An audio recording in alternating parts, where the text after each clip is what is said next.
सतनाम।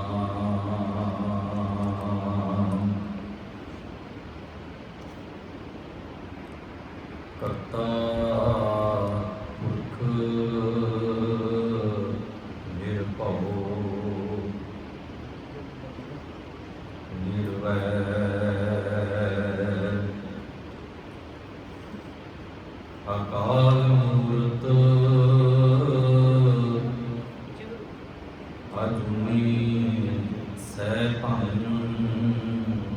गुर प्रसाद।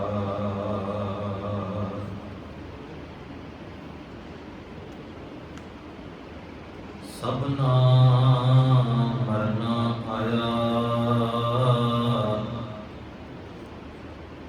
विछुड़ा सबना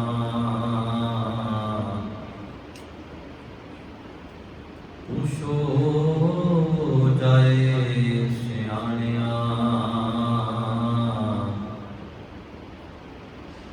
आगे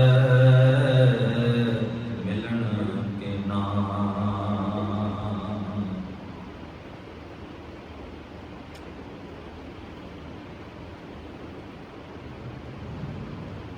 परम सम्मान योग जुगो जुग अटल हाजरा हजूर सर्व कला भरपूर नाम बाणी के मोहित हालत पलत सवार देने वाले गरीब नवाज धन धन साहिब श्री गुरु ग्रंथ साहिब सच्चे पातशाह महाराज तिन्हां दी पावन पवित्र हजूरी अंदर सज बैठे गुरु प्यारे गुरु सवारे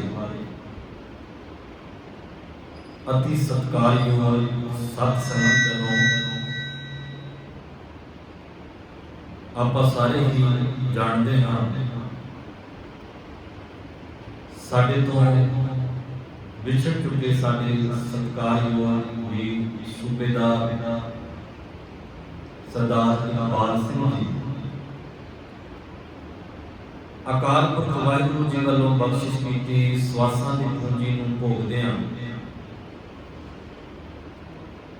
कुछ दिन पहला इस खानी संसार तो अकाल चलाना कर गए। पिछों समूह परिवार ने जो सिख धर्म की मर्यादा है जो सानू सतगुरु महाराज ने हदायतां दित्तियां ने जो संदेश दिता है जो ताकीद की है मेरे गुरदेव पातशाह जी ने उसके मुताबिक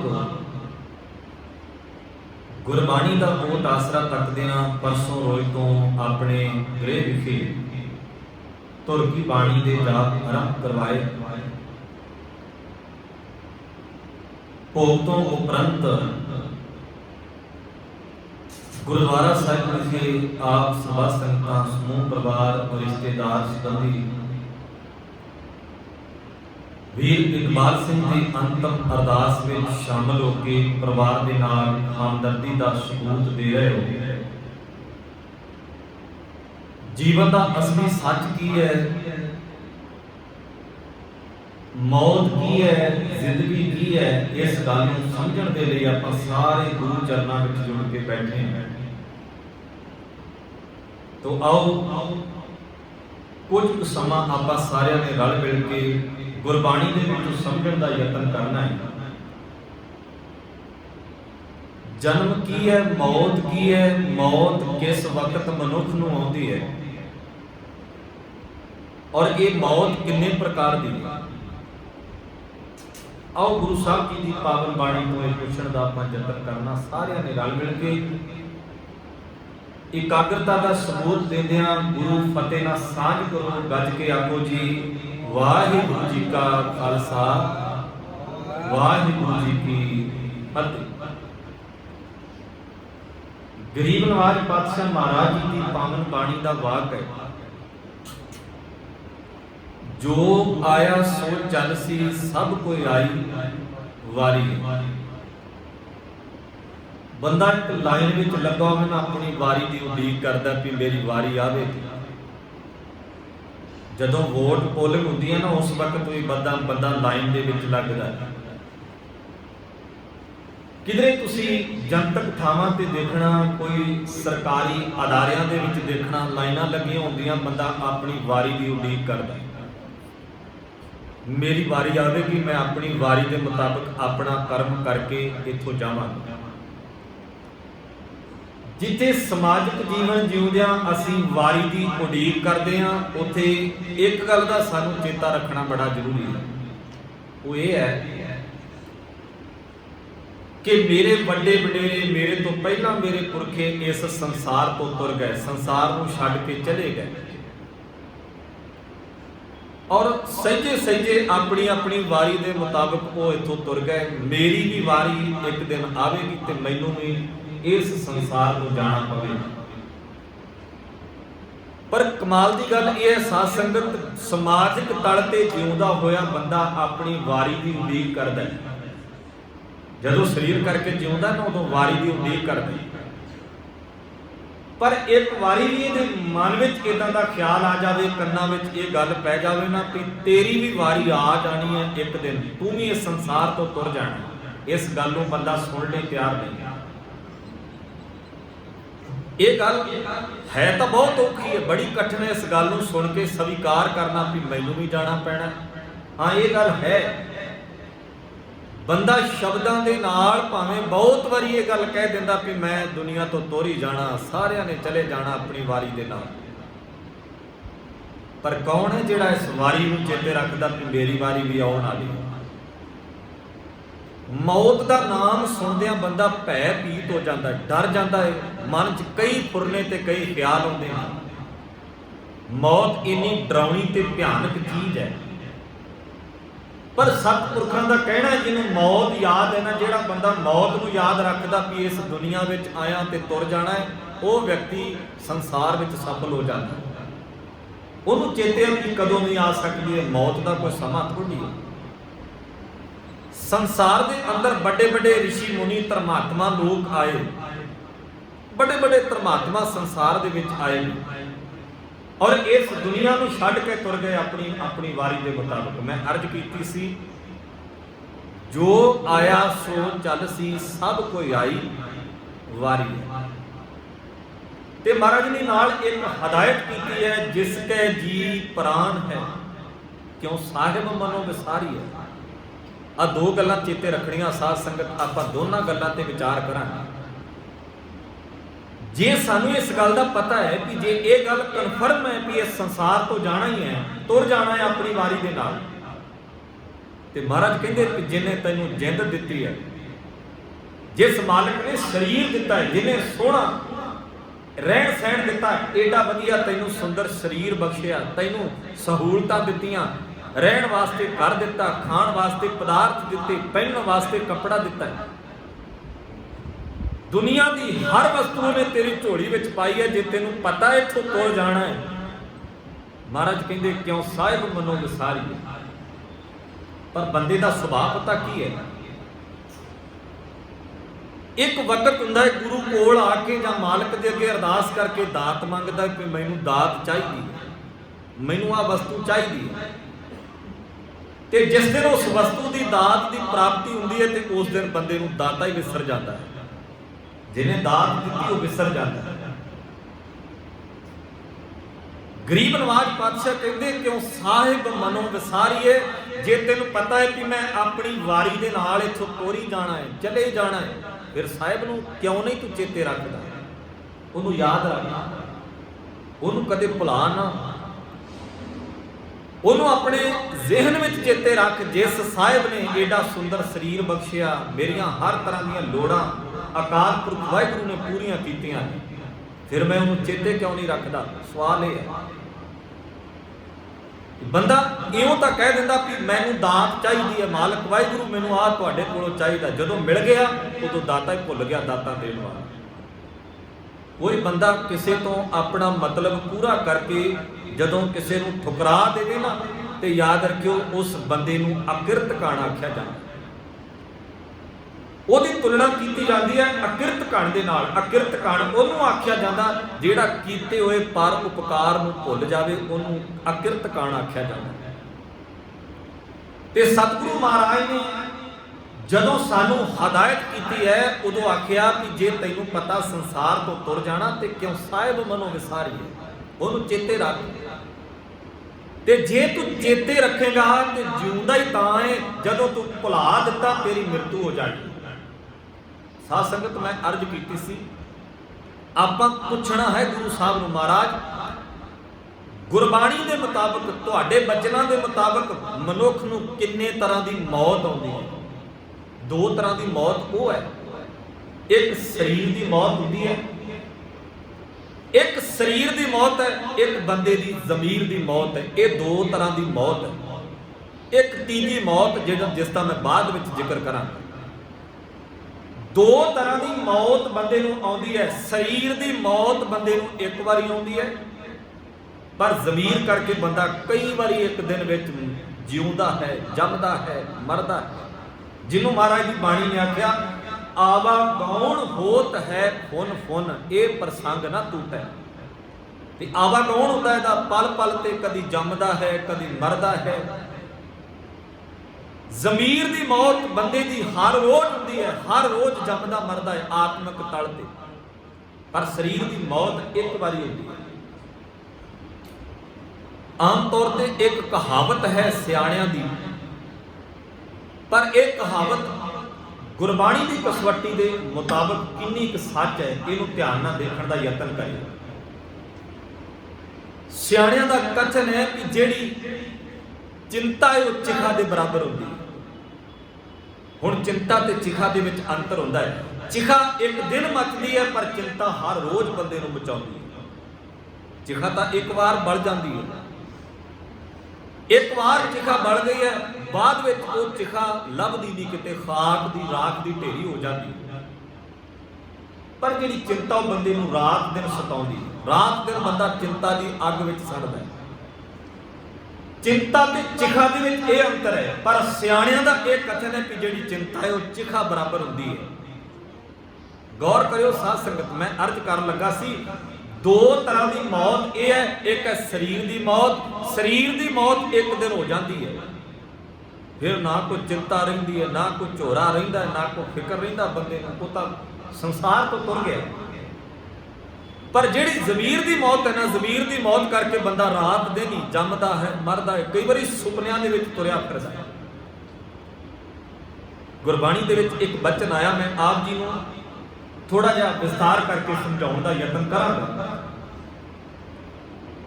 ਇੱਕ ਦਿਨ ਰਾਜਨ ਆਪਣੇ ਰਾਤ ਸਿੰਘਾਸਣ ਤੇ ਸੁੱਤਾ ਹੈ ਤੇ ਰਾਜ ਭਾਗ ਮਹਿਲ ਮਾੜੀਆਂ ਬੜੀਆਂ ਫੌਜਾਂ, ਘੋੜੇ, ਲਸ਼ਕਰ, ਬੜਾ ਕੁਝ ਹੈ। ਰਾਤ ਸਿੰਘਾਸਣ ਤੇ ਸੁੱਤਾ ਤੇ ਸੁੱਤੇ ਪੈ ਨੂੰ ਸੁਪਨਾ ਆਇਆ। ਇੱਕ ਸੁਪਨੇ ਦੇ ਵਿੱਚ ਉਹਨੇ ਹੱਥ ਦੇ ਵਿੱਚ ਇੱਕ ਬਰਤਨ ਫੜਿਆ ਤੇ ਇੱਕ ਚੁਰਾਹੇ ਦੇ ਵਿੱਚ ਖੜਾ ਹੋਇਆ ਮੰਗ ਰਿਹਾ ਹੈ। ਆਉਂਦੇ ਜਾਂਦੇ ਰਾਹੀਆਂ ਦੇ ਅੱਗੇ ਬਰਤਨ ਕਰਦਾ ਕਿ ਕੋਈ ਵਸਤੂ ਇਹਦੇ ਵਿੱਚ ਪਾ ਦਿਓ, ਕੋਈ ਜਥਾ ਸ਼ਰਤ ਮੁਤਾਬਕ ਕੋਈ ਪੈਸਾ ਟਕਾ ਇਹਦੇ ਵਿੱਚ ਪਾ ਦਿਓ। ਆਉਂਦੇ ਜਾਂਦੇ ਰਾਹੀਆਂ ਦੇ ਕੋਲੋਂ ਮੰਗ ਰਿਹਾ ਤੇ ਸੁਪਨੇ ਦੇ ਵਿੱਚ ਹੀ ਰਾਜਾ ਬਹੁਤ ਦੁਖੀ ਹੋ ਰਿਹਾ ਕਿ ਮੇਰਾ ਤੇ ਰਾਜ ਭਾਗ ਸੀ, ਜਾਂਦਾ ਰਿਹਾ ਸਭ ਕੁਝ, ਫੌਜਾਂ, ਘੋੜੇ, ਲਸ਼ਕਰ, ਬੜੇ ਬੜੇ ਕੀਮਤੀ ਹਾਥੀ, ਇਹ ਸਾਰਾ ਕੁਝ ਖਤਮ ਹੋ ਗਿਆ, ਮੈਂ ਤਾਂ ਭਿਖਾਰੀ ਬਣ ਗਿਆ। ਸੁਪਨੇ ਦੇ ਵਿੱਚ ਇੰਨਾ ਪਰੇਸ਼ਾਨ ਹੋ ਰਿਹਾ ਨਾ, ਮਨ ਉੱਚੀ ਉੱਚੀ ਚੀਖ ਚਹਾੜਾ ਪਾ ਕੇ ਬੈਠਾ ਹੈ ਕਿ ਮੈਂ ਏਡਾ ਵੱਡਾ ਬਾਦਸ਼ਾਹ, ਏਡਾ ਵੱਡਾ ਰਾਜਾ ਤੇ ਕੰਗਾਲ ਹੋ ਗਿਆ। ਦਿਨ ਚੜਿਆ, ਉਹਨੇ ਦਿਨ ਚੜ੍ਹਦਿਆਂ ਆਪਣੇ ਵਜ਼ੀਰ ਨੂੰ ਕੋਲ ਬੁਲਾਇਆ। ਸਾਧ ਸੰਗਤ ਧਿਆਨ ਨਾਲ ਸਮਝਣਾ ਇਸ ਗੱਲ ਨੂੰ। ਆਪਣੇ ਵਜ਼ੀਰ ਨੂੰ ਕੋਲ ਬੁਲਾਇਆ ਤੇ ਵਜ਼ੀਰ ਨੂੰ ਕੋਲ ਬੁਲਾ ਕੇ ਉਹਨੇ ਇੱਕ ਸਵਾਲ ਕੀਤਾ। ਆਖਣ ਲੱਗਾ, ਸਿਆਣੇ ਵਜ਼ੀਰ, ਮੈਨੂੰ ਇਹ ਦੱਸ ਕਿ ਉਹ ਸੱਚ ਸੀ ਜਾਂ ਇਹ ਸੱਚ ਹੈ। ਹੁਣ ਗੱਲ ਬੜੀ ਵਿਅੰਗ ਦੇ ਵਿੱਚ ਸੀ, ਪ੍ਰਸ਼ਨ ਬੜਾ ਕਮਾਲ ਦਾ ਸੀ। ਮੈਂ ਪੁੱਛਣਾ ਚਾਹੁੰਦਾ ਹਾਂ ਕਿ ਉਹ ਸੱਚ ਸੀ ਜਾਂ ਇਹ ਸੱਚ ਹੈ। ਸਿਆਣੇ ਵਜ਼ੀਰ ਨੇ ਕੁਝ ਸਮਾਂ ਸੋਚਣ ਤੋਂ ਬਾਅਦ ਆਖਿਆ, ਰਾਜਨ, ਨਾ ਉਹ ਸੱਚ ਸੀ ਤੇ ਨਾ ਇਹ ਸੱਚ ਹੈ। ਜੋ ਤੁਸੀਂ ਸੁਪਨੇ ਦੇ ਵਿੱਚ ਵੇਖਿਆ ਉਹ ਦਿਨ ਚੜ੍ਹਦਿਆਂ ਤੁਹਾਨੂੰ ਪਤਾ ਹੈ ਕਿ ਉਹ ਸੱਚ ਨਹੀਂ ਹੈ, ਸੁਪਨਾ ਸੱਚ ਨਹੀਂ ਸੀ, ਸੁਪਨੇ 'ਚ ਤੁਸੀਂ ਦੇਖਿਆ ਕੰਗਾਲ ਹੋ ਗਏ ਸੀ, ਦਿਨ ਚੜ੍ਹਦਿਆਂ ਵੇਖਿਆ ਤੁਹਾਡਾ ਰਾਜ ਭਾਗ ਸਾਬਤ ਹੈ, ਸੁਪਨਾ ਸੱਚ ਨਹੀਂ ਹੈ। ਪਰ ਜੋ ਤੁਸੀਂ ਹਕੀਕਤ ਦੇ ਵਿੱਚ ਰਾਜ ਭਾਗ ਦੇਖ ਰਹੇ ਹੋ ਨਾ ਰਾਜਨ, ਇਹ ਵੀ ਸੱਚ ਨਹੀਂ ਹੈ, ਇਹ ਵੀ ਸਦੀਵ ਰਹਿਣ ਵਾਲਾ ਨਹੀਂ ਹੈ। ਇੱਕ ਦਿਨ ਤੁਸੀਂ ਇਸ ਰਾਜ ਭਾਗ ਨੂੰ ਖੁਦ ਹੀ ਛੱਡ ਕੇ ਤੁਰ ਜਾਣਾ, ਨਾ ਉਹ ਸੱਚ ਹੈ ਤੇ ਨਾ ਇਹ ਸੱਚ ਹੈ। ਬਾਣੀ ਦਾ ਬੜਾ ਕੀਮਤੀ ਬਚਨ ਹੈ, ਨਰਪਤ ਏਕ ਸਿੰਘਾਸਨ ਸੋਇਆ। ਨਰਪਤ ਦਾ ਅਰਥ ਹੁੰਦਾ ਰਾਜਾ। ਨਰਪਤ ਏਕ ਸਿੰਘਾਸਨ ਸੋਇਆ, ਸੁਪਨੇ ਪਿਆ ਭਿਖਾਰੀ, ਅਸ਼ਤ ਰਾਤ ਬਿਸ਼ਰਤ ਦੁਖ ਪਾਇਆ, ਸੋ ਗਤ ਭਈ ਹਮਾਰੀ। ਵੀ ਉਹ ਸੌ ਗਿਆ, ਰਾਤ ਸੁੱਤੇ ਪਏ ਨੂੰ ਸੁਪਨਾ ਆਇਆ, ਭਿਖਾਰੀ ਬਣ ਗਿਆ, ਦਿਨ ਚੜ੍ਹਦਿਆਂ ਵੇਖਿਆ ਵੀ ਮੇਰਾ ਤੇ ਰਾਜ ਭਾਗ ਉਸੇ ਤਰ੍ਹਾਂ ਹੀ ਸਾਬਤ ਹੈ, ਮੈਂ ਤਾਂ ਐਵੇਂ ਸੁਪਨੇ 'ਚ ਦੁਖੀ ਹੁੰਦਾ ਰਿਹਾ। ਵਜ਼ੀਰ ਨੂੰ ਸਵਾਲ ਕੀਤਾ, ਵਜ਼ੀਰ ਨੇ ਆਖਿਆ ਰਾਜਨ, ਨਾ ਉਹ ਸੱਚ ਹੈ ਨਾ ਇਹ ਸੱਚ ਹੈ। ਜਿਸ ਦੁਨੀਆ ਨੂੰ ਅਸੀਂ ਸਦੀਵ ਰਹਿਣ ਵਾਲੀ, ਥਿਰ ਰਹਿਣ ਵਾਲੀ ਮੰਨਦੇ ਹਾਂ ਸਾਧ ਸੰਗਤ, ਇਹ ਵੀ ਸੱਚ ਨਹੀਂ। ਇਹਨੂੰ ਤਾਂ ਮੇਰੇ ਗੁਰਦੇਵ ਦੀ ਬਾਣੀ ਨੇ ਆਖਿਆ, ਜੋ ਆਇਆ ਸੋ ਚੱਲ ਸੀ, ਜਿਹੜਾ ਆਇਆ ਉਹ ਚਲੇ ਜਾਣਾ। ਦੁਨੀਆ ਨਾ ਸਲਾ ਜੋ ਮਰ ਵੰਜਸੀ, ਲੋਕਾਂ ਨਾ ਸਲਾ ਜੋ ਮਰ ਖਾਕ ਥੀ। ਮਹਾਰਾਜ ਕਹਿੰਦੇ ਜਿਹੜੀ ਦੁਨੀਆ ਹੀ ਫਨਾ ਹੋਣ ਵਾਲੀ, ਤੂੰ ਉਹਦੀ ਕੀ ਸਿਫਤ ਸਲਾਹ ਕਰਦਾ। ਬੰਦਾ ਨਾ ਦੁਨੀਆ ਦੀਆਂ ਵਡਿਆਈਆਂ ਕਰਦਾ ਹੈ, ਸੰਸਾਰ ਦੀ ਵਡਿਆਈ ਕਰਦਾ ਹੈ, ਪਰ ਨਿਰੰਕਾਰ ਦੀ ਵਡਿਆਈ ਨਹੀਂ ਕਰਦਾ। ਗੌਰ ਨਾਲ ਸਮਝਿਓ ਸਾਸਨ, ਤੁਸੀਂ ਕਿਧਰੇ ਇਹ ਤੱਕ ਕੇ ਵੇਖਿਓ ਵੀ ਬੰਦਾ ਨਾ ਨਿਰੰਕਾਰ ਦੀ ਉਸਤਤ ਘੱਟ ਕਰਦਾ ਹੈ, ਮਨੁੱਖਾਂ ਦੀ ਉਸਤਤ ਸੰਸਾਰ ਦੀ ਉਸਤਤੀ ਦੇ ਵਿੱਚ ਜ਼ਿਆਦਾ ਹੈ। ਕਿਉਂਕਿ ਸੰਸਾਰ ਦੇ ਲੋਕ ਜੇ ਮੈਂ ਉਹਨਾਂ ਦੀ ਵਾਹ ਵਾਹ ਕਰਾਂਗਾ, ਇੱਕ ਦਿਨ ਉਹ ਵੀ ਆਵੇਗਾ, ਉਹ ਮੈਨੂੰ ਵੀ ਕਹਿਣਗੇ ਵੀ ਤੇਰੇ ਵਰਗਾ ਤੇ ਚੰਗਾ ਵਿਅਕਤੀ ਕੋਈ ਨਹੀਂ ਸੰਸਾਰ ਵਿੱਚ, ਤੂੰ ਹੀ ਆ ਜਿਹੜਾ ਵਧੀਆ ਬੰਦਾ। ਇਸੇ ਲਈ ਖੁਸ਼ਾਮਦੀ ਕਰਦੇ ਨੇ ਲੋਕ, ਇੱਕ ਦੂਜੇ ਦੀ ਤਾਰੀਫ ਕਰਦੇ ਨੇ, ਇੱਕ ਦੂਜੇ ਦੇ ਬਾਰੇ ਕੁਝ ਬਚਨ ਚੰਗੇ ਕਹਿੰਦੇ ਨੇ। ਕਿਉਂ? ਕਿਉਂਕਿ ਆਉਣ ਵਾਲੇ ਸਮੇਂ 'ਚ ਉਹ ਵੀ ਲੋਕਾਂ ਵਿੱਚ ਖੜ ਕੇ ਆਖੇਗਾ ਕਿ ਇਹ ਬੰਦਾ ਬਹੁਤ ਚੰਗਾ ਹੈ। ਤਾਂ ਸਤਿਗੁਰੂ ਮਹਾਰਾਜ ਕਹਿੰਦੇ ਜੇ ਉਸਤਤ ਕਰਨੀ ਹੈ ਨਾ, ਉਸਤਤ ਨਿਰੰਕਾਰ ਦੀ ਕਰ। ਉਸਤਤ ਮਨ ਮਹਿ ਕਰ ਨਿਰੰਕਾਰ, ਕਰ ਮਨ ਮੇਰੇ ਸਤ ਵਿਵਹਾਰ। ਵੀ ਚੰਗਾ ਵਿਹਾਰ ਕਰ ਤੇ ਨਿਰੰਕਾਰ ਦੀ ਉਸਤਤ ਕਰ ਆਪਣੀ ਸੁਰਤ ਦੇ ਵਿੱਚ ਜੇ ਕਰਨੀ ਹੀ ਹੈ। ਤੇ ਜੇ ਤੂੰ ਸੰਸਾਰ ਦੀ ਉਸਤਤੀ ਦੇ ਵਿੱਚ ਲੱਗਾ ਰਵੇਂਗਾ ਨਾ, ਸਮਝ ਲਈ ਤੂੰ ਆਪਣੇ ਸਮੇਂ ਨੂੰ ਬੇਅਰਥ ਗਵਾ। ਸੰਸਾਰ ਤੇ ਫਨਾ ਹੋਣ ਵਾਲਾ, ਦੁਨੀਆ ਦੇ ਵਿੱਚ ਕੋਈ ਚੀਜ਼ ਐਸੀ ਨਹੀਂ ਜਿਹੜੀ ਰਾਤ ਦਿਨ ਘਟਦੀ ਨਹੀਂ, ਹਰ ਚੀਜ਼ ਘਟ ਰਹੀ ਹੈ। ਸੰਸਾਰ ਦੀ ਹਰ ਇੱਕ ਚੀਜ਼ ਘਟਦੀ ਹੈ, ਸਾਡੇ ਸਾਹ ਘਟਦੇ ਜਾ ਰਹੇ। ਵੈਸੇ ਬਾਬਾ ਕਬੀਰ ਸਾਹਿਬ ਜੀ ਦਾ ਇੱਕ ਬਚਨ ਪੜ੍ਹਦੇ ਹਾਂ, ਭਗਤ ਕਬੀਰ ਸਾਹਿਬ ਇਸ ਗੱਲ ਦਾ ਜ਼ਿਕਰ ਕਰਦੇ ਨੇ।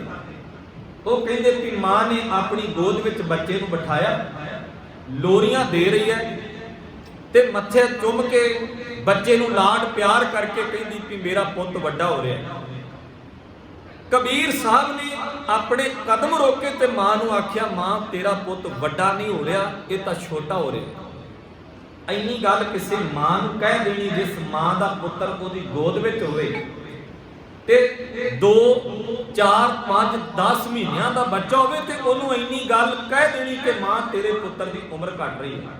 ਸੁਭਾਵਕ ਹੈਰਾਨ ਹੋਵੇਗੀ ਮਾਂ, ਸਵਾਲ ਕਰੇਗੀ ਕਿਉਂ ਘਟ ਰਹੀ ਹੈ ਮੇਰੇ ਬੱਚੇ ਦੀ ਉਮਰ। ਕਬੀਰ ਸਾਹਿਬ ਕਹਿੰਦੇ ਮਾਂ ਜਿਹੜੀ ਉਮਰ ਇਹ ਮਾਲਕ ਵਾਹਿਗੁਰੂ ਦੇ ਕੋਲੋਂ ਲੈ ਕੇ ਆਇਆ ਸੀ ਨਾ, ਜਿੰਨਾ ਇਹਨੂੰ ਉਮਰ ਦਾ ਸਵਾਸਾਂ ਦੀ ਪੂੰਜੀ ਜਿਹੜੀ ਮਿਲੀ ਸੀ ਨਾ, ਜਿਸ ਦਿਨ ਤੋਂ ਇਹਦੀ ਬਾਡੀ ਦੇ ਅੰਦਰ ਸਾਹ ਚੱਲਣੇ ਸ਼ੁਰੂ ਹੋਏ ਨਾ, ਉਸ ਦਿਨ ਤੋਂ ਹੀ ਇਹਦੇ ਸਾਹ ਘਟਣੇ ਆਰੰਭ ਹੋ ਗਏ। ਬੜਾ ਕੀਮਤੀ ਬਚਨ ਹੈ ਬਾਣੀ ਦਾ। ਜਨਨੀ ਜਾਣਤ, ਜਨਨੀ ਜਾਣਤ ਸੁਤ ਵੱਡਾ ਹੋਤ ਹੈ। ਜਨਨੀ ਦਾ ਅਰਥ ਹੈ ਜਨਮ ਦੇਣ ਵਾਲੀ ਮਾਂ, ਸੁਤ ਦਾ ਅਰਥ ਹੁੰਦਾ ਹੈ ਪੁੱਤਰ। ਜਨਨੀ ਜਾਣਤ ਸੁਤ ਵੱਡਾ ਹੋਤ ਹੈ, ਇਤਨਾ ਕੁ ਨਾ ਜਾਣੇ ਜੇ ਦਿਨ ਦਿਨ ਆਵਦ ਘਟਤ ਹੈ। ਬੋਰ ਬੋਰ ਕਰ ਅਧਿਕ ਲਾਡ ਧਰ, ਪੇਖਤ ਹੀ ਜਮ ਰਾਉ ਹਸੈ। ਮੌਤ ਰੂਪ ਫਰਿਸ਼ਤਾ ਜਿਹੜਾ ਹੱਸਦਾ ਹੈ, ਮੌਤ ਹੱਸਦੀ ਹੈ। ਮਾਂ ਕਹਿੰਦੀ ਪੁੱਤ ਵੱਡਾ ਹੋ ਰਿਹਾ, ਮੇਰਾ ਮੇਰਾ ਕਰਕੇ ਮਾਂ ਲਾਡ ਕਰਦੀ ਹੈ, ਪਰ ਮਾਂ ਭੋਲੀ ਨੂੰ ਇਹ ਨਹੀਂ ਪਤਾ ਕਿ ਇਹਦੀ ਤਾਂ ਉਮਰ ਘਟਦੀ ਜਾ ਰਹੀ ਹੈ। ਅਸੀਂ ਵੀ ਨਾ ਕਈ ਵਾਰ ਕਹਿੰਦੇ ਹਾਂ ਵੀ ਬੱਚਾ ਵੱਡਾ ਹੋਵੇਗਾ ਤੇ ਇਹਨੂੰ ਧਰਮ ਦੀ ਜਾਂ ਇਹਨੂੰ ਨੈਤਿਕਤਾ ਦੀ ਗੱਲ ਤਾਂ ਸਮਝ ਆਉਣੀ। ਅਸੀਂ ਕਹਿੰਦੇ ਵੱਡਾ ਹੋਵੇਗਾ ਤੇ ਸਿਆਣਾ ਹੋ ਜਾਵੇਗਾ, ਪਰ ਕਿਧਰੇ ਗੁਰਬਾਣੀ ਦਾ ਪੱਖ ਪੜ੍ਹ ਕੇ ਵੇਖਣਾ, ਸਤਿਗੁਰੂ ਮਹਾਰਾਜ ਕਹਿੰਦੇ ਵੱਡਾ ਨਹੀਂ ਹੋ ਰਿਹਾ। ਜਿਸ ਦਿਨ ਸਰੀਰ ਵਿੱਚ ਸਾਹ ਪੈ ਗਏ ਨਾ, ਉਸ ਦਿਨ ਤੋਂ ਬੰਦਾ ਘਟਣਾ ਸ਼ੁਰੂ ਹੋ ਗਿਆ। ਇੱਕ ਅੱਜ ਜਿਹੜਾ ਪਹਿਲਾਂ ਕਿਧਰੇ 5 ਸਾਲ ਦਾ ਸੀ, 5 ਸਾਲ ਬੀਤਣ ਤੋਂ ਬਾਅਦ 10 ਸਾਲ ਦਾ ਹੋ ਗਿਆ। ਸਾਹਾਂ ਦੀ ਪੂੰਜੀ ਹਰ ਆਏ ਦਿਨ ਘਟ ਰਹੀ ਹੈ, ਹਰ ਆਏ ਦਿਨ। ਤੇ ਉਹਨੂੰ ਸਾਡੇ ਸਮਾਜ ਦੇ ਲੋਕ ਕਈ ਵਾਰੀ ਨਾ ਅਣਚਿਤਰਿਆ ਕਹਿਰ ਆਖ ਦਿੰਦੇ ਨੇ ਕਿ ਇਹ ਤਾਂ ਰੱਬ ਨੇ ਕਹਿਰ ਕੀਤਾ। ਇਹ ਤਾਂ ਸਾਡੇ ਚੇਤੇ ਵਿੱਚ ਵੀ ਨਹੀਂ ਸੀ ਗੱਲ, ਇਹ ਤਾਂ ਸਾਡੀ ਸੁਰਤ ਵਿੱਚ ਵੀ ਨਹੀਂ ਸੀ ਗੱਲ। ਇੱਕ ਹੁੰਦਾ ਹੈ ਆਪਣੇ ਆਪ ਦੀ ਤਿਆਰੀ ਕਰਕੇ ਰੱਖਣਾ। ਸਾਧ ਸੰਗਤ, ਮੈਂ ਪਹਿਲੋਂ ਬੇਨਤੀ ਕੀਤੀ ਸੀ, ਹਰ ਬੰਦਾ ਇਹ ਸੋਚ ਕੇ ਚੱਲੇ ਸੰਸਾਰ ਵਿੱਚ ਕਿ ਮੈਂ ਆਪਣੀ ਵਾਰੀ ਦੇ ਮੁਤਾਬਕ ਤੁਰ ਜਾਣਾ। ਇਹਨੂੰ ਕਹਿੰਦੇ ਤਿਆਰੀ ਕਰਨੀ, ਇਹਨੂੰ ਕਹਿੰਦੇ ਤਿਆਰ ਰਹਿਣਾ, ਇਹਨੂੰ ਕਹਿੰਦੇ ਗੁਰੂ ਹੁਕਮ ਦੀ ਪਾਲਣਾ ਕਰਨੀ, ਇਹਨੂੰ ਕਹਿੰਦੇ ਰੱਬੀ ਨਿਜ਼ਮ ਦੇ ਵਿੱਚ ਰੱਬ ਨੂੰ ਚੇਤੇ ਕਰਕੇ ਜਿਉਣ ਵਾਲਾ ਵਿਅਕਤੀ, ਜਿਹੜਾ ਇਸ ਗੱਲ ਨੂੰ ਸਮਝ ਲਵੇ ਕਿ ਜੇ ਸੰਸਾਰ ਚ ਆਇਆ ਤੇ ਇੱਕ ਦਿਨ ਮੈਂ ਤੁਰ ਹੀ ਜਾਣਾ ਹੈ, ਮੇਰਾ ਸਮਾਂ ਆਉਣ ਵਾਲਾ, ਪਤਾ ਨਹੀਂ ਕਦੋਂ ਮੌਤ ਦਾ ਬਿਗਲ ਵੱਜੇ, ਮੈਨੂੰ ਇੱਥੋਂ ਕੂਚ ਕਰਕੇ ਜਾਣਾ ਪਵੇ, ਕਦੋਂ ਨਗਾਰਾ ਵੱਜਣਾ ਮੌਤ ਦਾ, ਕਦੋਂ ਮੈਨੂੰ ਸੰਸਾਰ ਛੱਡ ਕੇ ਤੁਰਨਾ ਪਵੇ। ਇਸ ਗੱਲ ਨੂੰ ਸਾਨੂੰ ਦ੍ਰਿੜ ਕਰਕੇ ਰੱਖਣਾ ਪਵੇਗਾ। ਗੁਰੂ ਕਲਗੀਧਰ ਪਾਤਸ਼ਾਹ ਮਹਾਰਾਜ ਜੀ ਦੇ 4 ਪੁੱਤਰ ਸ਼ਹੀਦ ਹੁੰਦੇ ਗੁਰਮੁਖੋ, ਤੇ ਜਦੋਂ 4 ਪੁੱਤਰਾਂ ਦੀ ਸ਼ਹੀਦੀ ਹੁੰਦੀ ਆ, ਮੇਰੇ ਕਲਗੀਆਂ ਵਾਲੇ ਦਸ਼ਮੇਸ਼ ਪਿਤਾ ਜੀ ਦੇ ਕੋਲ ਇਹ ਖਬਰ ਪਹੁੰਚਦੀ ਹੈ, ਤੁਹਾਡੇ 4 ਪੁੱਤਰ ਸ਼ਹੀਦ ਹੋ ਗਏ। ਮਹਾਰਾਜ ਧਰਮ ਤੋਂ ਜਾਨਾਂ ਲੇਖੇ ਲਾ ਗਏ, ਮਹਾਰਾਜ ਆਪਣਾ ਆਪਾ ਕੁਰਬਾਨ ਕਰਕੇ ਤੁਹਾਡੇ ਬਹਾਦਰ ਸਪੂਤ 7 ਸਾਲ ਤੇ 9 ਸਾਲ ਦੀ ਉਮਰ ਛੋਟੇ ਸਾਹਿਬਜ਼ਾਦਿਆਂ ਦੀ, 15 ਤੇ 17 ਸਾਲ ਦੀ ਉਮਰ ਵੱਡੇ ਸਾਹਿਬਜ਼ਾਦਿਆਂ ਦੀ ਸ਼ਹੀਦੀਆਂ ਪ੍ਰਾਪਤ ਕਰ ਗਏ। ਦਸ਼ਮੇਸ਼ ਪਿਤਾ ਜੀ ਦੇ ਕੋਲ ਖਬਰ ਪਹੁੰਚੀ ਤੇ ਰੱਬ ਦਾ ਸ਼ੁਕਰ ਕੀਤਾ ਸੱਚਾ ਪਾਤਸ਼ਾਹ, ਇੰਨੇ ਥੋੜੇ ਜਿਹੇ ਸਫ਼ਰ ਦੇ ਵਿੱਚ ਏਡੇ ਵੱਡੇ ਪੂਰਨੇ ਪਾ ਕੇ ਸੰਸਾਰ ਤੋਂ ਤੁਰ ਗਏ। ਮੈਨੂੰ ਇਸ ਗੱਲ ਦਾ ਫਖਰ ਹੈ, ਜੇ ਅੱਜ ਅਜੀਤ ਸਿੰਘ ਸੰਸਾਰ ਤੋਂ ਤੁਰ ਗਿਆ ਨਾ, ਆਉਣ ਵਾਲੇ ਸਮੇਂ ਦੇ ਵਿੱਚ ਇਸ ਧਰਤੀ ਤੇ ਕਈ ਅਜੀਤ ਸਿੰਘ ਪੈਦਾ ਹੋਣਗੇ, ਕਈ ਜੁਝਾਰ ਸਿੰਘ ਪੈਦਾ ਹੋਣਗੇ। ਇਹਨੂੰ ਕਹਿੰਦੇ ਨੇ ਤਿਆਰੀ ਕਰਨੀ। ਗੁਰੂ ਸਾਹਿਬ ਦਾ ਪਰਿਵਾਰ ਵੀ ਵਾਰਿਆ ਗਿਆ, ਗੁਰੂ ਸਾਹਿਬ ਨੇ ਆਪਣੀ ਬਿਰਧ ਮਾਂ ਸ਼ਹੀਦ ਕਰਵਾਈ, ਪਿਤਾ ਨੂੰ ਦਿੱਲੀ ਵੱਲ ਤੋਰਿਆ। ਗੁਰੂ ਕੇ ਪਿਆਰਿਓ, ਬੜੀ ਵੱਡੀ ਤਿਆਰੀ ਸੀ, ਬੜੀ ਵੱਡੀ ਤਿਆਰੀ ਸੀ। ਇਸੇ ਕਰਕੇ ਜ਼ੋਰ ਦਿੱਤਾ ਜਾਂਦਾ ਵੀ ਬਾਣੀ ਪੜੋ, ਤੇ ਬਾਣੀ ਦੀ ਗੱਲ ਹੀ ਆਰੰਭ ਇੱਥੋਂ ਹੁੰਦੀ ਹੈ, ਜੋ ਤੋ ਪ੍ਰੇਮ ਖੇਲਣ ਕਾ ਚਾਓ, ਸਿਰ ਧਰ ਤਲੀ ਗਲੀ ਮੇਰੀਆ। ਗੁਰਬਾਣੀ ਦੀ ਗੱਲ ਹੀ ਇੱਥੋਂ ਸ਼ੁਰੂ ਹੁੰਦੀ ਹੈ। ਪਹਿਲਾ ਮਰਨ ਕਬੂਲ, ਜੀਵਨ ਕੀ ਛੱਡ ਆਸ। ਮਹਾਰਾਜ ਤਾਂ ਇਉਂ ਵੀ ਕਹਿੰਦੇ ਆ ਵੀ ਜਿਸ ਚੀਜ਼ ਦੇ ਆਸਰੇ ਤੂੰ ਜਿਉ ਰਿਹਾ ਨਾ, ਉਹ ਛੱਡ ਦੇ। ਪਹਿਲਾ ਮਰਨ ਕਬੂਲ, ਇਹ ਕਬੂਲ ਕਰ ਲੈ ਗੱਲ ਵੀ ਜਿਸ ਚੀਜ਼ ਦੇ ਆਸਰੇ ਜਿਉ ਰਿਹਾ ਨਾ, ਉਹਨੂੰ ਮੈਂ ਮਾਰ ਕੇ ਤੁਰਨਾ, ਉਹਨੂੰ ਮੈਂ ਖਤਮ ਕਰਕੇ ਤੁਰਨਾ। ਤੇ ਬੰਦਾ ਤਾਂ ਇਸੇ ਆਸ ਤੇ ਜਿਉ ਰਿਹਾ ਨਾ, ਇਸੇ ਆਸ ਤੇ ਵੱਡੇ ਸ਼ਾਮਿਆਨੇ ਲਾਉਂਦਾ ਹੈ, ਇਸੇ ਆਸ ਤੇ ਵੱਡੀਆਂ ਪ੍ਰਾਪਰਟੀਆਂ ਇਕੱਠੀਆਂ ਕਰਦਾ ਹੈ, ਇਸੇ ਆਸ ਤੇ ਤਾਂ ਬੰਦਾ ਭੱਜਾ ਫਿਰਦਾ ਹੈ। ਰਾਤ ਦਿਨ ਇਹਦੀ ਦੌੜ ਹੈ, ਰਾਤ ਦਿਨ ਭੱਜਾ ਫਿਰਦਾ ਹੈ ਕਿ ਮੈਂ ਜ਼ਿੰਦਗੀ 'ਚ ਸੁੱਖ ਲਵਾਂਗਾ, ਅੱਜ ਇਕੱਠਾ ਕਰ ਲਵਾਂਗਾ ਤੇ ਕੱਲ ਨੂੰ ਸੁੱਖ ਲਵਾਂਗਾ। ਕੀ ਪਤਾ ਸਮਾਂ ਆਉਣਾ ਸੁੱਖ ਦਾ ਕਿ ਨਹੀਂ। ਆਮ ਗੱਲਾਂ ਹੁੰਦੀਆਂ ਨਾ ਪ੍ਰਾਣੀ ਦੇ ਜਾਣ ਤੋਂ ਬਾਅਦ। ਸਾਧ ਸੰਗਤ, ਜਿਸ ਸਮਾਜ ਵਿੱਚ ਤੁਸੀਂ ਰਹਿੰਦੇ ਹੋ, ਉਸ ਸਮਾਜ ਦਾ ਮੈਂ ਵੀ ਹਿੱਸਾ। ਪ੍ਰਾਣੀ ਦੇ ਜਾਣ ਤੋਂ ਬਾਅਦ ਇਹ ਸ਼ਬਦ ਵਰਤੇ ਜਾਂਦੇ ਨੇ, ਹੁਣ ਤਾਂ ਸੁੱਖ ਵੇਖਣ ਦਾ ਸਮਾਂ ਸੀ। ਪਰ ਜਿਹੜਾ ਵਿਅਕਤੀ ਇਹ ਗੱਲ ਕਹਿ ਰਿਹਾ ਨਾ, ਪਤਾ ਉਹਨੂੰ ਵੀ ਨਹੀਂ ਹੈ। ਜੋ ਵਿਅਕਤੀ ਇਹ ਗੱਲ ਕਹਿੰਦਾ ਹੈ ਨਾ ਵੀ ਹੁਣ ਤਾਂ ਸਮਾਂ ਸੀ ਸੁੱਖ ਵੇਖਣ ਦਾ, ਪਰ ਧਿਆਨ ਰੱਖਿਓ ਗੁਰਮੁਖੋ, ਪਤਾ ਉਹਨੂੰ ਵੀ ਨਹੀਂ ਹੈ ਵੀ ਮੈਂ ਅਗਲੇ 2 ਕਦਮ ਤੁਰਨਾ, ਅਗਲੇ 1-2 ਦਿਨ ਦਾ ਸੁੱਖ ਵੇਖਣਾ ਜਾਂ ਨਹੀਂ ਵੇਖਣਾ। ਕਿਉਂਕਿ ਇਹ ਤਾਂ ਕਰਤੇ ਦਾ ਨਿਯਮ ਹੈ ਨਾ, ਜੰਮਣ ਮਰਨਾ ਹੁਕਮ ਹੈ, ਭਾਣੇ ਆਵੇ ਜਾਏ। ਇਹ ਭਾਣੇ ਦੇ ਵਿੱਚ ਹੈ। ਮੈਂ ਤਾਂ ਹੈਰਾਨ ਹੁੰਦਾ ਕਈ ਵਾਰੀ ਨਾ, ਸਾਡੇ ਸਮਾਜ ਵਿੱਚ, ਸਾਡੇ ਸੱਭਿਆਚਾਰ ਦੇ ਵਿੱਚ ਕੇਵਲ ਮੌਤ ਨੂੰ ਹੀ ਭਾਣਾ ਆਖਿਆ ਜਾਂਦਾ, ਪਰ ਮਹਾਰਾਜ ਕਹਿੰਦੇ ਨਹੀਂ, ਜਨਮ ਵੀ ਭਾਣਾ ਹੀ, ਜਨਮ ਵੀ ਉਹਦਾ ਭਾਣਾ ਹੈ। ਪਰ ਕਿਸੇ ਦੇ ਜਨਮ ਤੇ ਇਉਂ ਕੋਈ ਗੱਲ ਜਾ ਕੇ ਕਹਿ ਦੇਵੇ, ਚਲੋ ਜੀ ਕੋਈ ਨਹੀਂ, ਗੁਰੂ ਨੇ ਕਿਰਪਾ ਕੀਤੀ, ਰੱਬ ਦਾ ਭਾਣਾ ਹੈ, ਤੇ ਬੰਦਾ ਮਹਿਸੂਸ ਕਰਦਾ ਹੈ, ਬੰਦਾ ਮਹਿਸੂਸ ਕਰਦਾ ਹੈ ਕਿ ਮੇਰੇ ਘਰ ਪੁੱਤਰ ਨੇ ਜਨਮ ਲਿਆ, ਮੇਰੇ ਘਰ ਧੀ ਨੇ ਜਨਮ ਲਿਆ। ਇਹ ਵਿਅਕਤੀ ਮੈਨੂੰ ਮੁਬਾਰਕਬਾਦ ਦੇਣ ਦੀ ਬਜਾਏ, ਵਧਾਈ ਦੇਣ ਦੀ ਬਜਾਏ ਇਉਂ ਕਹਿ ਰਿਹਾ ਕਿ ਇਹ ਤਾਂ ਰੱਬ ਦਾ ਭਾਣਾ ਹੈ। ਕਮਾਲ ਦੀ ਗੱਲ ਨਹੀਂ ਹੈ।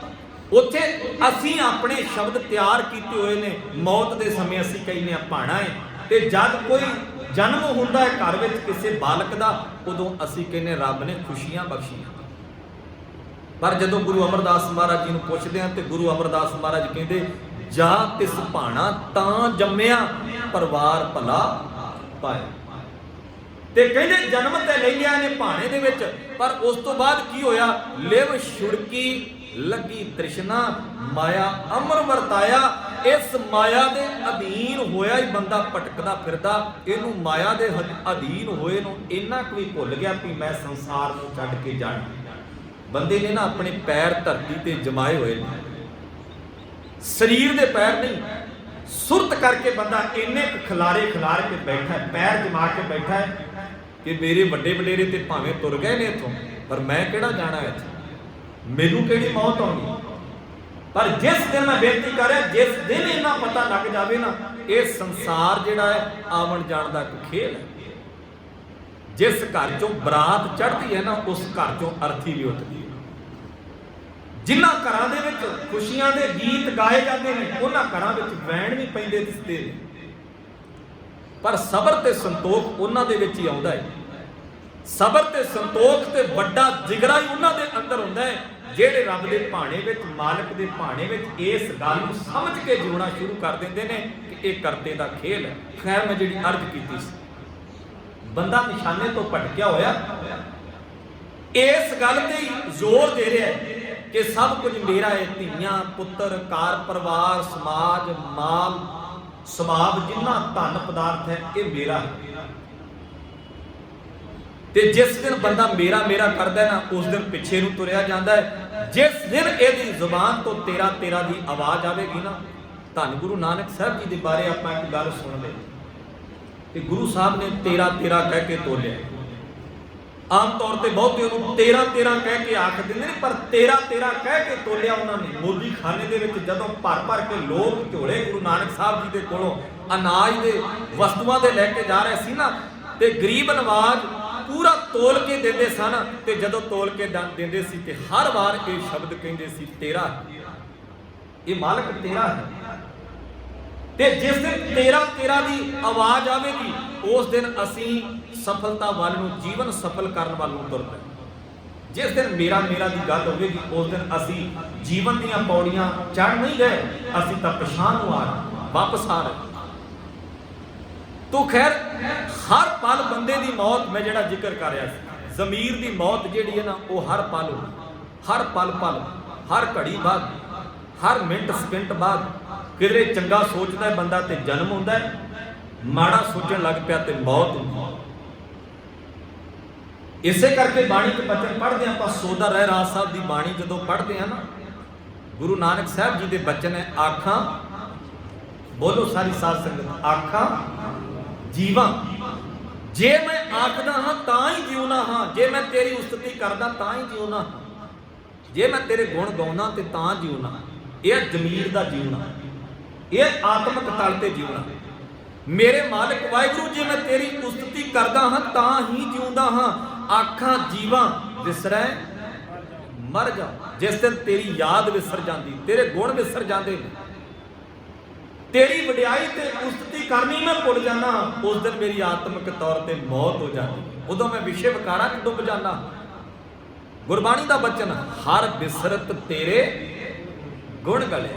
ਹਰੀ ਵਿਸਰ ਗਿਆ ਤੇ ਗੁਣ ਗਲ ਗਏ, ਮਾਲਕ ਵਾਹਿਗੁਰੂ ਵਿਸਰ ਗਿਆ ਤੇ ਗੁਣ ਗਲ ਗਏ। ਇਹਨੂੰ ਕਹਿੰਦੇ ਜ਼ਮੀਰ ਦੀ ਮੌਤ ਹੋਣਾ। ਇੱਕ ਬਚਨ ਹੋਰ ਸਾਂਝਾ ਕਰ ਦੇਵਾਂ, ਮਹਾਰਾਜ ਨੇ ਬਾਣੀ 'ਚ ਇਹ ਵੀ ਆਖਿਆ, ਅਤ ਸੁੰਦਰ ਕੁਲੀਨ ਚਤਰ ਮੁਖ ਗਿਆਨੀ ਤਨਵੰਤ। ਸਤਿਗੁਰੂ ਕਹਿੰਦੇ ਅਤੀ ਜ਼ਿਆਦਾ ਸੁੰਦਰ ਵੀ ਹੋਵੇ, ਮਨੁੱਖ ਨੂੰ ਆਖਿਆ ਨਾ, ਅਤੀ ਸੁੰਦਰ ਹੋਵੇ, ਚੰਗੀ ਕੁਲ ਵਿੱਚ ਪੈਦਾ ਹੋਇਆ ਹੋਵੇ, ਚੰਗਾ ਧਨਵਾਨ ਹੋਵੇ, ਅਤ ਸੁੰਦਰ ਕੁਲੀਨ ਚਤਰ। ਚਤਰ ਦਾ ਅਰਥ ਹੁੰਦਾ ਵੀ ਸਿਆਣਾ ਵੀ ਬਹੁਤ ਹੋਵੇ। ਅਤ ਸੁੰਦਰ ਕੁਲੀਨ ਚਤਰ ਮੁਖ ਗਿਆਨੀ ਧਨਵੰਤ, ਮੁਖ ਤੋਂ ਗਿਆਨਵਾਨ ਵੀ ਹੋਵੇ ਤੇ ਧਨਵਾਨ ਵੀ ਹੋਵੇ।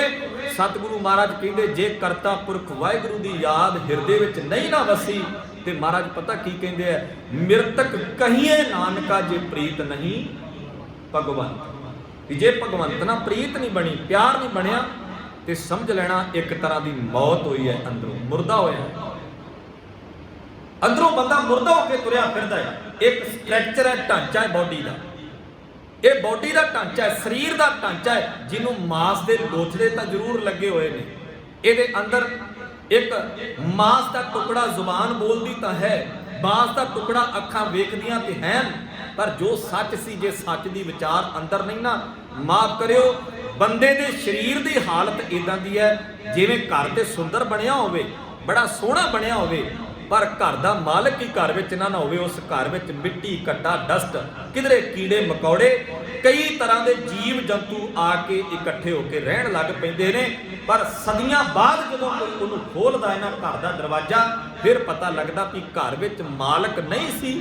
ਇਹ ਤਾਂ ਹੋਇਆ ਸਾਰਾ ਕੁਝ। ਜੇ ਸੁਰਤ ਦੇ ਵਿੱਚ ਮਾਲਕ ਵਾਹਿਗੁਰੂ ਦੀ ਯਾਦ ਨਾ ਹੋਵੇ, ਇਸ ਸੁਰਤ ਦੇ ਵਿੱਚ ਵੀ ਕਈ ਤਰ੍ਹਾਂ ਦੇ ਕੀੜੇ ਮਕੌੜੇ, ਕਾਮ, ਕ੍ਰੋਧ, ਲੋਭ, ਰੂਪ ਜਿਹੜੇ ਕੀੜੇ ਮਕੌੜੇ ਨੇ ਨਾ, ਸਾਰੇ ਇਕੱਠੇ ਹੋ ਕੇ ਆ ਜਾਂਦੇ। ਜੇ ਘਰ ਦਾ ਮਾਲਕ ਕੌਣ ਹੈ? ਕਰਤਾ ਪੁਰਖ ਵਾਹਿਗੁਰੂ। ਉਹਦੀ ਯਾਦ ਇਸ ਹਿਰਦੇ ਵਿੱਚ ਨਹੀਂ ਹੈ ਤਾਂ ਮਾਫ ਕਰਿਓ, ਫਿਰ ਤਾਂ ਅਸੀਂ ਭੁਲੇਖੇ ਵਿੱਚ ਜੀਉ ਰਹੇ ਹਾਂ। ਉਸ ਘਰ ਵਰਗੀ ਹਾਲਤ ਹੈ ਜਿਹੜਾ ਬਣਿਆ ਤਾਂ ਸੋਹਣਾ ਸੀ, ਪਰ ਉਹਦੀਆਂ ਕੰਧਾਂ ਨੂੰ ਵੀ ਕਲਰ ਪੈ ਗਏ, ਸਲਾਬ ਪੈ ਗਏ, ਛੋਟੇ ਛੋਟੇ ਕੀੜੇ ਮਕੌੜੇ, ਗੰਦਗੀ ਦੇ ਢੇਰ ਲੱਗ ਗਏ ਉਸ ਘਰ ਵਿੱਚ। ਤੋ ਇਸੇ ਵਾਸਤੇ ਸਤਿਗੁਰੂ ਮਹਾਰਾਜ ਕਹਿੰਦੇ, ਤੂੰ ਜਿਉਂਦਾ ਹੀ ਤਾਂ ਹੈ ਜੇ ਉਹਨੂੰ ਚੇਤੇ ਰੱਖਦਾ ਹੈ। ਜੇ ਤੂੰ ਚੇਤੇ ਨਹੀਂ ਰੱਖਦਾ ਤੇ ਤੇਰੀ ਮ੍ਰਿਤੂ ਹੋ ਜਾਂਦੀ, ਤੂੰ ਆਤਮਿਕ ਤਲ ਤੇ ਮੁਰਦਾ ਹੋ ਜਾਂਦਾ। ਇੱਕ ਮੌਤ ਹੈ ਜ਼ਮੀਰ ਦੀ, ਇੱਕ ਮੌਤ ਹੈ ਸਰੀਰ ਦੀ। ਜਿਹੜੀ ਸਰੀਰ ਦੀ ਮੌਤ ਹੈ, ਮਹਾਰਾਜ ਨੇ ਉਹਦੇ ਬਾਰੇ ਜ਼ਿਕਰ ਕੀਤਾ, ਰਾਮ ਗਇਓ ਰਾਵਣ ਗਏ। ਇੱਥੇ ਰਾਮਚੰਦਰ ਵੀ ਚਲੇ ਗਏ ਤੇ ਰਾਵਣ ਵਰਗੇ ਵੀ ਚਲੇ ਗਏ। ਰਾਮਚੰਦਰ ਜੀ ਦੀ ਵੀ ਮੌਤ ਹੋ ਗਈ ਤੇ ਰਾਵਣ ਦੀ ਵੀ ਮੌਤ ਹੋ ਗਈ। ਸਰੀਰ ਕਰਕੇ ਕੋਈ ਨਹੀਂ ਰਿਹਾ ਸੰਸਾਰ 'ਚ। ਰਾਮ ਗਇਓ ਰਾਵਣ ਗਇਓ। ਮਹਾਰਾਜ ਕਹਿੰਦੇ ਜਾਕੋ ਬਹੁ ਪਰਿਵਾਰ, ਬੜਾ ਵੱਡਾ ਪਰਿਵਾਰ ਮੰਨਿਆ ਜਾਂਦਾ ਸੀ ਕਿ ਰਾਵਣ ਦਾ ਬਹੁਤ ਵੱਡਾ ਕੋੜਮਾ ਕਬੀਲਾ ਸੀ ਆਪਣਾ ਪਰਿਵਾਰ। ਕਹੋ ਨਾਨਕ ਥਿਰ ਕਛ ਨਹੀਂ, ਸੁਪਨੇ ਜਿਉ ਸੰਸਾਰ। ਥਿਰ ਦਾ ਅਰਥ ਟਿਕਾਓ ਵਾਲਾ, ਟਿਕਣ ਵਾਲਾ, ਸਦੀਵ ਰਹਿਣ ਵਾਲਾ। ਇੱਥੇ ਸਦੀਵ ਰਹਿਣ ਵਾਲਾ ਸਰੀਰ ਕਰਕੇ ਕੋਈ ਵੀ ਨਹੀਂ ਹੈ। ਧੰਨ ਗੁਰੂ ਨਾਨਕ ਸਾਹਿਬ ਸੱਚਾ ਪਾਤਸ਼ਾਹ ਮਹਾਰਾਜ, ਜਿਨ੍ਹਾਂ ਨੂੰ ਭੱਟਾ ਨੇ ਆਖਿਆ ਵੀ ਤੁਸੀਂ ਤੇ ਰੱਬ ਦਾ ਰੂਪ ਹੋ। ਗੁਰੂ ਅਰਜਨ ਸਾਹਿਬ ਮਹਾਰਾਜ ਜੀ ਨੂੰ ਪ੍ਰਤੱਖ ਹਰ ਆਖਿਆ, ਜੋਤ ਰੂਪ ਹਰ ਆਪ ਗੁਰੂ ਨਾਨਕ ਕਹਾਇਓ, ਇਹ ਬਚਨ ਆਖੇ। ਪਰ ਸਰੀਰ ਕਰਕੇ ਗੁਰੂ ਨਾਨਕ ਸਾਹਿਬ ਸੱਚੇ ਪਾਤਸ਼ਾਹ ਵੀ ਸੰਸਾਰ ਵਿੱਚ ਨਹੀਂ। ਤੇ ਜਦੋਂ ਅਸੀਂ ਵਿਚਾਰਧਾਰਕ ਤੌਰ ਤੇ ਵੇਖਦੇ ਹਾਂ, ਆਤਮਿਕ ਤੌਰ ਤੇ ਸੋਚੀਏ, ਵਿਚਾਰੀਏ, ਉਹਨਾਂ ਦੀ ਵਿਚਾਰਧਾਰਾ, ਜਪਜੀ ਸਾਹਿਬ ਦੀ ਬਾਣੀ ਜਦੋਂ ਪੜ੍ਹਦੇ ਹਾਂ ਤੇ ਗੁਰੂ ਨਾਨਕ ਸਾਹਿਬ ਜੀ ਨਾਲ ਅਸੀਂ ਗੱਲਾਂ ਕਰ ਰਹੇ ਹਾਂ, ਉਦੋਂ ਸਾਡੀ ਗੁਰੂ ਨਾਨਕ ਸਾਹਿਬ ਮਹਾਰਾਜ ਜੀ ਨਾਲ ਸਿੱਧੀ ਗੱਲਬਾਤ ਹੋ ਰਹੀ ਹੁੰਦੀ। ਜਦੋਂ ਉਹਨਾਂ ਦੇ ਬਚਨ ਬਾਣੀ ਚੋਂ ਪੜ੍ਹਦੇ, ਵੱਖਰੀ ਗੱਲ ਸਰੀਰ ਕਰਕੇ ਉਹ ਇੱਥੇ ਨਹੀਂ ਰਹੇ। ਮੈਂ ਅਰਜ਼ ਕਰ ਰਿਹਾ ਸੀ, ਸਰੀਰ ਕਰਕੇ ਕਿਸੇ ਵੀ ਨਹੀਂ ਰਹਿਣਾ। ਰਾਮ ਗਇਓ ਰਾਵਣ ਗਇਓ, ਜਾਕੋ ਬਹੁ ਪਰਿਵਾਰ, ਕਹੋ ਨਾਨਕ ਥਿਰ ਕਛ ਨਹੀਂ, ਸੁਪਨੇ ਜਿਉ ਸੰਸਾਰ। ਇਸ ਸੁਪਨੇ ਵਰਗਾ ਸੰਸਾਰ। ਜੇ ਕਿਸੇ ਬੰਦੇ ਨੂੰ ਸੁਪਨਾ ਆਵੇ ਤੇ ਸੁਪਨੇ ਦੇ ਵਿੱਚ ਉਹ ਧਨਾੜ ਤੇ ਅਮੀਰ ਬਣ ਜਾਵੇ ਤੇ ਦਿਨ ਚੜ੍ਹਦਿਆਂ ਵੇਖਦਾ ਵੀ ਮੇਰਾ ਜਿਹੜਾ ਕਾਰੋਬਾਰ ਸੀ ਤਾਂ ਉੱਥੇ ਹੀ ਖੜਾ ਹੈ, ਤੇ ਬੰਦਾ ਇਸ ਗੱਲ ਦਾ ਗਿਲਾ ਕਰਨ ਲੱਗ ਪਵੇ ਕਿ ਮੈਂ ਜੋ ਸੁਪਨੇ ਵਿੱਚ ਸੀ ਉਹੀ ਬਣਨਾ ਹੈ, ਉਹ ਕਿਉਂ ਨਹੀਂ ਮੈਨੂੰ ਦਿਸ ਰਿਹਾ। ਬੰਦਾ ਪਰੇਸ਼ਾਨ ਹੋਵੇਗਾ, ਦੁਖੀ ਹੋਵੇਗਾ। ਤੇ ਮਹਾਰਾਜ ਕਹਿੰਦੇ ਤੂੰ ਸੰਸਾਰ ਇੱਕ ਸੁਪਨੇ ਦੀ ਤਰ੍ਹਾਂ ਹੈ। ਸੁਪਨੇ ਦੇ ਨਾਲ ਤੂੰ ਚਿੱਤ ਜੋੜ ਕੇ ਬੈਠਾ ਵੀ ਤੂੰ ਵੇਖ ਰਿਹਾ ਵੀ ਆ ਜਿਹੜਾ ਸੁਪਨਾ ਹੈ ਸੱਚ ਹੈ। ਸੁਪਨੇ ਕਦੇ ਸੱਚ ਨਹੀਂ ਹੋਇਆ ਕਰਦੇ, ਮਾਫ ਕਰ।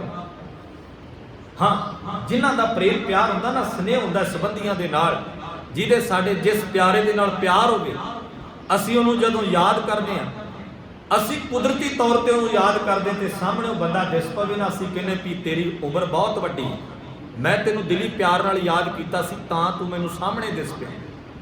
ਐਸੀਆਂ ਗੱਲਾਂ ਅਸੀਂ ਆਮ ਸਮਾਜ ਵਿੱਚੋਂ ਸੁਣਦੇ ਹਾਂ। ਪਰ ਧਿਆਨ ਦਿਓ ਇਸ ਗੱਲ ਵੱਲ, ਮਹਾਰਾਜ ਨੇ ਗੁਰਬਾਣੀ ਵਿੱਚ ਆਖਿਆ ਕਿ ਸੁਪਨਾ ਸੱਚ ਨਹੀਂ ਹੈ, ਸੁਪਨੇ ਸੇਤੀ ਚਿੱਤ ਮੂਰਖ ਲਾਇਆ। ਮਹਾਰਾਜ ਕਹਿੰਦੇ ਮੂਰਖ ਬੰਦੇ ਨੇ ਸੁਪਨੇ ਨਾਲ ਚਿੱਤ ਜੋੜ ਲਿਆ, ਸੁਪਨੇ ਨਾਲ ਪਿਆਰ ਜੋੜ ਲਿਆ, ਸੁਪਨੇ ਨਾਲ ਸਨੇਹ ਜੋੜ ਲਿਆ, ਸੁਪਨੇ ਨੂੰ ਸੱਚ ਮੰਨ ਕੇ ਬੈਠ ਗਿਆ। ਸਾਧ ਸੰਗਤ ਕਦੀ ਸੁਪਨੇ ਸੱਚ ਨਹੀਂ ਹੋਇਆ ਕਰਦੇ।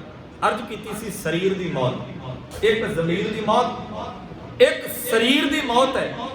ਇੱਕ ਮੌਤ ਹੈ ਅਸੀਂ ਜਿਹੜੀ ਸਤਿਗੁਰੂ ਮਹਾਰਾਜ ਜਿਹੜੀ ਮੌਤ ਸਾਨੂੰ ਮਰਨ ਵਾਸਤੇ ਪ੍ਰੇਰਿਤ ਕਰਦੇ ਨੇ, ਉਸ ਮੌਤ ਤੋਂ ਬੰਦਾ ਡਰਦਾ ਹੈ, ਉਸ ਮੌਤ ਤੋਂ ਬੰਦਾ ਡਰਦਾ ਹੈ। ਪਰ ਜਦੋਂ ਬਾਣੀ ਪੜ੍ਹੀਏ ਤਾਂ ਕਬੀਰ ਸਾਹਿਬ ਜੀ ਕਹਿੰਦੇ ਜਦੋਂ ਮੈਂ ਉਸ ਮੌਤ ਨੂੰ ਮਰਨਾ ਚਾਹੁੰਦਾ ਜਾਂ ਮਰਦਾ ਹਾਂ, ਉਸ ਮੌਤ ਨੂੰ ਵਰ ਲੈਣਾ ਹਾਂ ਤੇ ਮੈਨੂੰ ਆਨੰਦ ਮਿਲਦਾ, ਮੈਨੂੰ ਖੇੜਾ ਮਿਲਦਾ ਹੈ, ਮੈਨੂੰ ਖੁਸ਼ੀ ਮਿਲਦੀ ਹੈ। ਉਹ ਮੌਤ ਹੈ ਸ਼ਬਦ ਦੇ ਦੁਆਰਾ ਆਪਣੇ ਅੰਤਰ ਆਤਮੇ ਦੇ ਵਿੱਚੋਂ ਬੁਰਾਈਆਂ ਦੀ ਮੌਤ, ਆਪਣੇ ਅਵਗੁਣਾਂ ਨੂੰ ਮਾਰਨਾ, ਆਪਣੀਆਂ ਬੁਰਾਈਆਂ ਨੂੰ ਮਾਰਨਾ। ਇੱਕ ਮੌਤ ਹੈ ਜਿਹੜੀ ਮਰਨ ਵਾਸਤੇ ਬਾਣੀ ਨੇ ਸਾਨੂੰ ਪ੍ਰੇਰਿਤ ਕੀਤਾ। ਇਸੇ ਮੌਤ ਦਾ ਜ਼ਿਕਰ ਕੀਤਾ ਨਾ ਕਿ ਪਹਿਲਾ ਮਰਨ ਕਬੂਲ, ਵੀ ਕਬੂਲ ਕਰ ਲੈ ਕਿ ਆਪਣੇ ਆਪੇ ਨੂੰ ਮਾਰ ਕੇ ਮੈਂ ਗੁਰੂ ਕੋਲ ਜਾਣਾ। ਹੰਕਾਰ ਲੈ ਕੇ ਗੁਰੂ ਕੋਲ ਨਹੀਂ ਜਾਣਾ। ਸਰੀਰ ਕਰਕੇ ਮੈਂ ਜਦੋਂ ਗੁਰੂ ਕੋਲ ਜਾ ਰਿਹਾ ਹਾਂ, ਮੈਂ ਮਨ ਕਰਕੇ ਵੀ ਗੁਰੂ ਵਾਲਾ ਹੋਵਾਂ। ਮੇਰੇ ਮਨ ਵਿੱਚ ਐਸੇ ਖਿਆਲ ਨਾ ਹੋਣ ਕਿ ਗੁਰੂ ਨੂੰ ਭੇਟਾਵਾਂ, ਮੈਂ ਭੇਟ ਕਰਦਾ ਤਾਂ ਹੀ ਗੁਰੂ ਦਾ ਦਰ ਚੱਲਦਾ। ਇਦਾਂ ਨਹੀਂ ਹੁੰਦਾ ਸਾਧ ਸੰਗਤ। ਅਸੀਂ ਬੁਰਾਈਆਂ ਨੂੰ ਮਾਰਨਾ ਗੁਰੂ ਦੇ ਕੋਲ ਆ ਕੇ, ਪਰ ਬੰਦਾ ਪੱਲੇ ਦੇ ਵਿੱਚ ਬੰਨ੍ਹ ਕੇ ਲੈ ਕੇ ਆਉਂਦਾ ਬੁਰਾਈਆਂ, ਇਸ਼ਾਵਾਂ ਨੂੰ, ਤ੍ਰਿਸ਼ਨਾ ਨੂੰ, ਬਹੁਤ ਸਾਰਾ ਆਪਣੀਆਂ ਜਿਹੜੀਆਂ ਕਾਮਨਾਵਾਂ ਨੇ ਉਹਨਾਂ ਨੂੰ ਪੱਲੇ ਵਿੱਚ ਬੰਨ੍ਹ ਕੇ ਲੈ ਕੇ ਆਉਂਦਾ ਗੁਰੂ ਦੇ ਕੋਲ। ਅਜੇ ਕਿ ਬਾਣੀ ਨੇ ਆਖਿਆ ਕਬੀਰ ਸਾਧੂ ਕੋ ਮਿਲਣੇ ਜਾਈਏ, ਸਾਥ ਨਾ ਲੀਜੈ ਕੋਏ, ਪਾਛੇ ਪਾਉ ਨਾ ਦੀਜੀਏ, ਆਖੇ ਹੋਏ ਸੋ ਹੋਏ। ਕਿ ਗੁਰੂ ਨੂੰ ਮਿਲਣ ਜਾਣਾ, ਮਾਲਕ ਨੂੰ ਮਿਲਣ ਜਾਣਾ, ਮੁਰਸ਼ਿਦ ਦੇ ਕੋਲ ਜਾਣਾ ਤੇ ਵੇਖੀ ਕਿਤੇ ਕਾਮਨਾਵਾਂ ਦੀ ਪੰਡ ਨਾ ਬੰਨ੍ਹ ਕੇ ਲੈ ਜਾਵੀਂ। ਇੱਕੋ ਗੱਲ ਆਪਣੇ ਮੁਰਸ਼ਿਦ ਦੇ ਕੋਲ ਜਾ ਕੇ ਆਖੀ, ਆਪਣੇ ਮਾਲਕ ਦੇ ਕੋਲ ਜਾ ਕੇ ਮੰਗ ਲਵੀਂ, ਸੱਚਿਆ ਪਾਤਸ਼ਾਹ ਜਿੰਨੇ ਮੈਨੂੰ ਸਾਹ ਮਿਲੇ ਨੇ ਤੇਰੀ ਯਾਦ ਵਿੱਚ ਬਤੀਤ ਹੋਣ, ਤੇਰੇ ਭਾਣੇ ਵਿੱਚ ਬਤੀਤ ਹੋਣ। ਇੰਨੀ ਕੁ ਮੰਗ ਅਸੀਂ ਗੁਰੂ ਦੇ ਕੋਲ ਰੱਖਣੀ ਹੈ। ਗੁਰੂ ਕਿਰਪਾ ਕਰੇ। ਤਿੰਨ ਤਰ੍ਹਾਂ ਦੀ ਮੌਤ ਦਾ ਬਾਣੀ 'ਚ ਜ਼ਿਕਰ ਆਇਆ ਹੈ। ਪਹਿਲੀ ਸਰੀਰ ਦੀ ਮੌਤ, ਦੂਜੀ ਜ਼ਮੀਰ ਦੀ ਮੌਤ, ਤੀਜੀ ਮੌਤ ਜਿਹੜੀ ਆਖਿਆ ਸ਼ਬਦ ਮਰੋ ਫਿਰ ਜੀਵੋ ਸਦ ਹੀ, ਤਾਂ ਫਿਰ ਮਰਨ ਨਾ ਹੋਈ, ਫਿਰ ਤੇਰੀ ਮ੍ਰਿਤੂ ਨਹੀਂ ਹੋਵੇਗੀ, ਜਿਹੜੀ ਪਲ ਪਲ ਤੇ ਤੇਰੀ ਮੌਤ ਆਤਮਿਕ ਤੌਰ ਤੇ ਹੁੰਦੀ ਹੈ। ਗੁਰੂ ਕਿਰਪਾ ਕਰੇ। ਸਾਰਿਆਂ ਨੇ ਆਪਾਂ ਅਖੀਰ ਤੇ ਅਰਦਾਸ ਕਰਨੀ ਹੈ ਗੁਰੂ ਚਰਨਾਂ 'ਚ। ਅੱਜ ਸਾਡੇ ਵਿੱਚ ਸਰਦਾਰ ਇਕਬਾਲ ਸਿੰਘ ਜੀ ਨਹੀਂ ਰਹੇ, ਸੰਸਾਰ ਵਿੱਚ ਸਰੀਰ ਕਰਕੇ ਕਿਸੇ ਨੇ ਵੀ ਨਹੀਂ ਰਹਿਣਾ। ਗੁਰੂ ਕਿਰਪਾ ਕਰੇ। ਆਪਾਂ ਅਰਦਾਸ ਕਰਨੀ ਮਹਾਰਾਜ ਪਰਿਵਾਰ ਨੂੰ ਭਾਣਾ ਮੰਨਣ ਦਾ ਬਲ ਬਖਸ਼ਿਸ਼ ਕਰਨਾ, ਅੱਗੇ ਤੋਂ ਪਰਿਵਾਰ ਵਿੱਚ ਤੰਦਰੁਸਤੀ ਤੇ ਚੜ੍ਹਦੀ ਕਲਾ ਦੀ ਦਾਤ ਬਖਸ਼ਿਸ਼ ਕਰਨੀ, ਆਉਣ ਵਾਲਾ ਪਰਿਵਾਰ ਦਾ ਸਮਾਂ ਖੁਸ਼ੀਆਂ ਖੇੜਿਆਂ ਵਾਲਾ ਬਖਸ਼ਿਸ਼ ਕਰਨਾ। ਐਸੀ ਅਰਦਾਸ ਆਪਾਂ ਸਾਂਝੇ ਰੂਪ ਵਿੱਚ ਕਰਨੀ ਹੈ। ਸਾਰਿਆਂ ਦਾ ਧੰਨਵਾਦ। ਭੁੱਲ ਚੁੱਕ ਦੀ ਖਿਮਾ ਬਖਸ਼ਣੀ। ਆਓ ਗੁਰੂ ਫਤਿਹ ਨਾਲ ਸਾਂਝ ਕਰੋ। ਆਖੋ ਜੀ ਵਾਹਿਗੁਰੂ ਜੀ ਕਾ ਖਾਲਸਾ, ਵਾਹਿਗੁਰੂ ਜੀ ਕੀ